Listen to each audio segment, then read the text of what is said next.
여러분 안녕하십니까? 오늘은 로마서 8장입니다. 8장은 특별히 성령님의 역할에 대해서 우리들에게 많은 것을 가르쳐 주고 있습니다. 예수께서 죄를 죽이셨기 때문에 더 이상 죄는 우리를 정죄할 수 없다고 했습니다. 대신에 이제 우리는 죄의 법을 따르는 것이 아니라 성령의 법을 따르는 것이라고 7장에서 배웠는데요.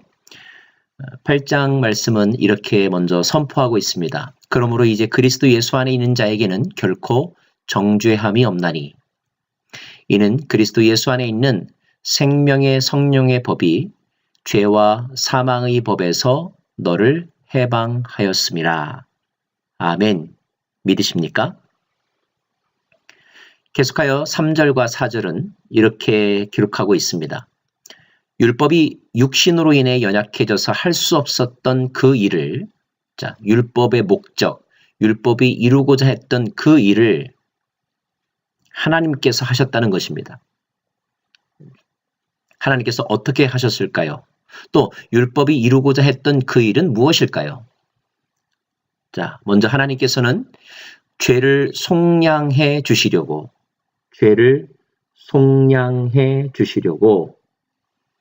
자기 아들을 죄 있는 육신의 모습으로 보내셔서 육신 안에서 죄를 심판하셨습니다. 죄를 죽이셨다는 것입니다. 더 이상 죄가 우리를 지배하지 못하도록 말이죠. 이는 육신을 따라 살지 않고 성령을 따라 사는 우리, 다시 말하면 이제 우리는 육신을 따라 살지 않고 죄를 따라 살지 않고 성령을 따라 사는 사람이 되게 하기 위해서, 그러면 성령을 따라 사는 우리를 통하여서 율법의 요구가 이루어지게 하시려는 것입니다.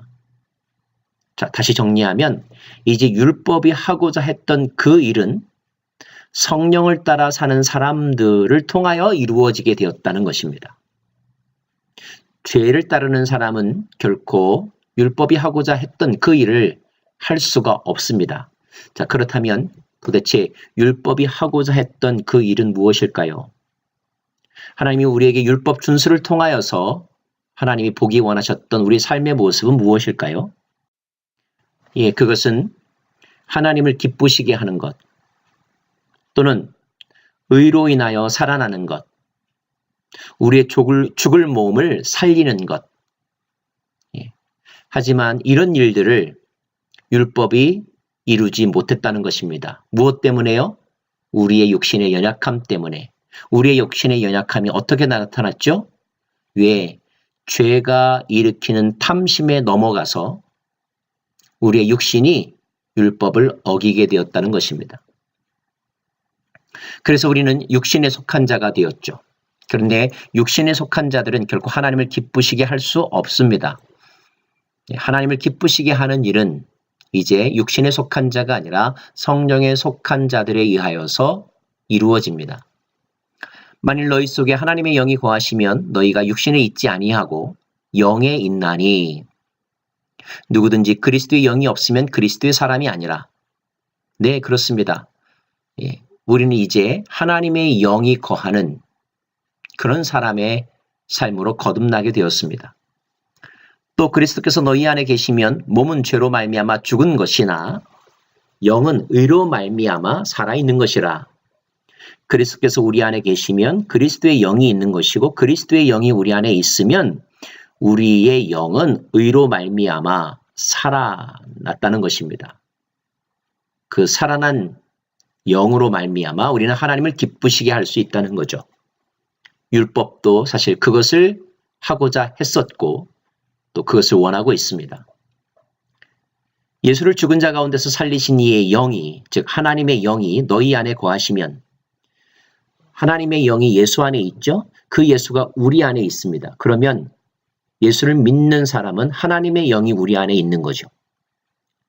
그렇게 된다면 그리스도 예수를 죽은 자 가운데서 살리신 이가, 즉 하나님께서 우리 안에 거하시는 하나님의 영으로 말미암아 우리의 죽을 몸도 살리시리라. 우리의 죽을 몸도 살리시리라. 이것이 로마서의 말씀입니다. 8장은 두 종류의 사람이 우리 사이에, 우리 삶 속에 있음을 예시하고 있습니다. 한 종류의 사람은 육신의 생각을 따라 사는 삶, 육신 안에 사는 삶, 육신을 따라 살아야 하는 사람이고요. 반대로 또 한 명의 사람은 성령의 생각을 가진 자, 성령, 즉 하나님의 영이 몸 안에 거하는 자, 예수를 믿음으로 말입니다. 또 하나님의 영으로 인도함을 받는 사람, 이렇게 두 부류의 사람이 있습니다. 자, 성령과 관련된 언어, 성령과 관련된 표현이나 또 일의 결과는 무엇일까요? 하나님의 영, 성령의 사람, 생명과 평안, 몸은 비록 죽으나 영은 살아있게 되는 것. 또 궁극적으로는 죽을 몸도 살아나는 것, 하나님의 아들이 되는 것, 양자의 영을 받는 것, 아버지라고 부르고 또 하나님 자녀임을 성령이 증명한다는 것. 이것이 다 성령과 관련된 표현들입니다. 나아가 16절 말씀은 성령이 친히 우리의 영과 더불어 우리가 하나님의 자녀인 것을 증언하신다고 했습니다. 성령으로 말미암아 우리는 하나님의 자녀됨을 확인받을 수 있습니다. 자, 자녀는 또한 상속자입니다. 누구의 상속자입니까? 하나님의 상속자이죠. 하나님이 어떤 것을 상속받습니까?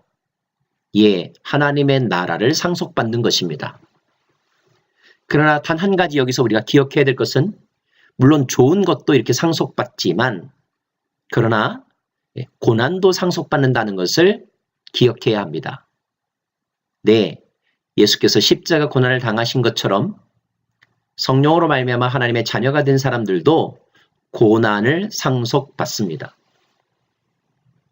자, 그 고난이 우리에게 주는 어려움들이 있죠. 고난을 당할 때 우리는 어떻게 됩니까? 예, 모든 피조물들은 그 고난이 끝이 나고 하나님의 아들들이 나타나기를 고대한다고 했습니다. 썩어짐의 종로로 타는 데서 벗어나 하나님의 자녀가 누릴 영광의 자유를 소망합니다. 심지어 성령의 첫 열매를 가진 이조차도, 이 말은 성령이라는 열매를 가진 사람조차도 양자됨, 곧 우리 몸의 구속을 기다린다고 했습니다. 즉 완전한 구원의 때를 기다린다는 말입니다. 자, 이런 소망을 가지고 살지만 그러나 당시에는, 현재는 고난을 겪기도 하고 때로는 어떤 이는 허무한 데 굴복하기도 하며 해산과 같은 고통을 겪고 때로는 단식하고 그러면서도 인내하고 기다리는 삶을 산다는 말입니다. 이 기다림은 참으로 힘든 시간이 되겠죠. 자, 우리 힘만으로 이 인내 세월을 견뎌낼 수 있을까요?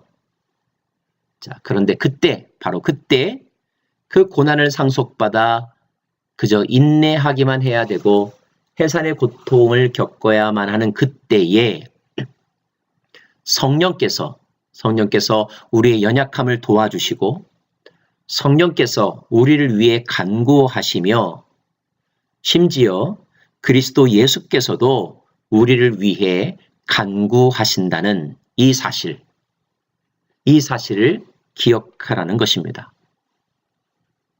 더 요약하면 오늘 여러분이 힘들어서 인생을 포기하려고 하는 그 순간에도 여러분을 도와주시고 여러분을 위해 기도하시고 간구하시는 성령님과 예수님이 계심을 잊지 마십시오.